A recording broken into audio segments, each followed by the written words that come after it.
पुणी बदलिला स्कूल खोलिबा समय किछि दिन पूर्व घोषणा होइथिला एप्रिल 2 ठारु हेबो सकाळुआ स्कूल। तबे पुणी आसिला स्कूल छात्र छात्री पई बड़ अपडेट। एने गणशिक्षा विभाग पक्षरु जारी हला नुआ सूचना। आसंतु संपूर्ण अपडेट जानिबा ता पूर्व वीडियो को लाइक करंतु, सब्सक्राइब करनथिले एबे सब्सक्राइब करी पाखर थिवा घंटी चिन्ह को दबाइ दियंतु। देखंतु राज्य रे क्रमागत तापमात्रा वृद्धि पाउछि। पिला माने खरा समय रे स्कूल जाई पाठ पढ़िबा संभव हेउ नाही। तेणु ग्रीष्म प्रवाह को दृष्टि रखी राज्य सरकार स्कूल समय परिवर्तन करिसेंति। तेबे शुक्रवार ठारू सकाळ स्कूल नहीं गणशिक्षा विभाग पक्षरु सूचना जारी कराइछि। तेबे सकाळ 6:30 रु आरंभ हेबो स्कूल और 10:30 रे सरिबो। तेबे यह प्रथमरु द्वादश श्रेणी पर्यंत पिलांक पई लागू कराइछि।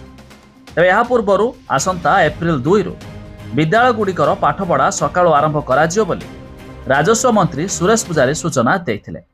तेबे एही समय स्कूल रे सुरक्षित पानीय जल, ओआरएस पैकेट मौजूद रखिबा सह अन्य आवश्यक पदक्षेप नेबा पई निर्देश दिया जायतिला। तेबे जिलापाल माने निज जिलार पाणीपाग स्थिति को देखि विद्यालय खोलिबा निष्पत्ति नै पारे बोली मंत्री मध्य कहिथिले।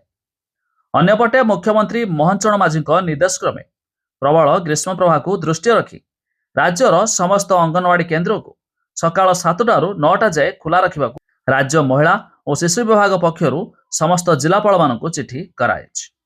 तेबे जाकी बड़ अपडेट मुताबक आसंता काली ठारू राज्यर समस्त स्कूल एमिति कि प्रथम रु द्वादश श्रेणी पर्यंत छात्र छात्री आसिबे सकाळ 6:30 रु 10:30 पर्यंत स्कूल।